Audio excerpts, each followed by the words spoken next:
Bienvenue à toi dans cette vidéo où je vais t'apprendre à bouger ta description produit sur Shopify. Du coup, on va commencer sur notre thème Down et on va tout de suite intégrer notre section de page produit.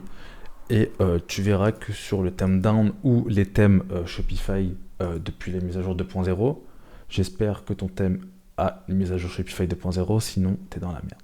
Non, je rigole. Du coup, ouais, pour la section information produit, soit ça s'appelle product page, main product ou peu importe, mais dans tous les cas, c'est la section globale dans ta section produit. En tout cas, c'est celle qui utilise ton produit et toutes ces infos. Tu vas avoir un bloc de description. Dans le cas contraire, ici dans texte, tu peux venir récupérer un champ méta et tu peux venir ici ajouter des champs méta ou ajouter des informations de produit. Sachant que les champs méta, c'est spécifique par produit. Si tu ne le remplis pas, ça ne s'affichera pas et tu peux venir modifier ton template de page produit comme ça. Du coup, soit tu fais cette méthode-là par les champs méta, soit tu as déjà un bloc description qui t'est mis en avant par ton thème. En tout cas, c'est le cas du thème Down, aussi du thème Full Stack. Et tu peux venir bouger ton bloc un peu partout ici, comme bon te semble, et le mettre un peu partout. Ça, c'est la méthode standard.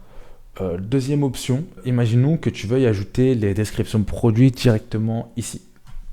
On va venir ouvrir notre inspecteur comme d'hab, hein, et on va venir voir comment s'appelle notre section et comment s'appellent les blocs de notre section. Là, on voit qu'on a des cartes de heading, cartes d'information, donc on a des espèces de cartes produits et qui sont classées comme des blocs ici.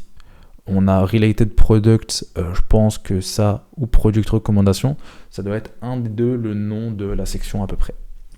Donc on va venir ici, on va venir dans Modifier le code.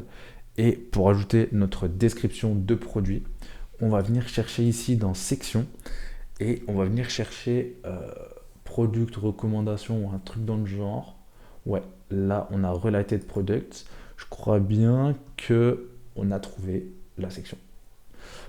Product recommandation, on a un tag product recommandation, ok. Et là, for recommandation in product, on voit que ça render un carte product. Render, c'est pour appeler un snippet. On voit qu'on a une boucle de recommandation sur des produits et qu'on utilise des cartes produits pour afficher ces produits. Du coup, render carte product, ça va être ce qu'on appelle un snippet ou encore en français un extrait. Je trouve pas ça ouf le nom en français. Snippet, ça passe mieux. Et qui s'appelle carte product. Du coup, ici dans carte product, on voit qu'on a là le pâté de code. Si tu sais comprendre et lire du code HTML et Liquid, c'est parfait pour toi. Ici, on va prendre en compte le cas où c'est pas encore le cas, mais qu'on veuille le trouver rapidos. Du coup, ici, on va venir ici et on va faire un petit clic droit sur notre lien inspecté comme tout à l'heure. Et on va venir chercher ici. On a un H3 qui est une balise de plus ou moins de sous-titres en SEO et qui a une classe carte heading H5 avec un ahref, etc., etc. Donc ici, on va venir dans notre modifier le code, on va faire un petit CTRL F pour faire une recherche globale et on va chercher un H3 qui a une balise ahref dedans. Là, on en a une, sauf que je pense pas que ce soit elle, parce qu'ici, qu'on a un ahref avec un gros lien de produit. Du coup, on va chercher s'il n'y a pas d'autre balisage 3, et là, bingo, on a la deuxième. Du coup, ici, on a la balisage 3 avec des conditions liquides pour afficher un H5. On voit qu'ici, il y a le H5, donc on imagine que ces conditions elles sont remplies. Et on a un ID HTML, on a une balise ahref qui va te servir à aller vers un lien. Donc c'est pour ça qu'ici, quand je mets le curseur dessus, tu vois qu'il y a un petit lien qui s'affiche tout en bas à gauche de mon écran. Donc pour me rediriger, si je fais clic droit, ouvrir le lien dans un nouvel onglet, je vais venir ouvrir ici mon produit sur lequel j'ai cliqué. Du coup, on est bien au bon endroit. Et ce qu'on va venir faire ici, on va aller dans carte information, donc dans la balise qui est juste en dessous, celle où il y a le prix. Et on va venir essayer de se placer juste au-dessus du prix pour afficher notre description de produit. On va dans render price, donc il appelle bien un snippet comme on pouvait s'y attendre, qu'on a un product qui est passé en paramètre et ce product s'appelle card product. Ici, on a aussi un price class pour ajouter une classe CSS, j'imagine, mais on ne va pas en avoir besoin.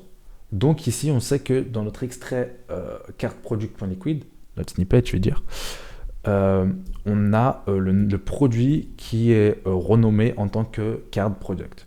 Du coup, on va venir ici, on va ouvrir des accolades et on va mettre card product parce que c'est le nom, l'appellation de notre produit dans cette section.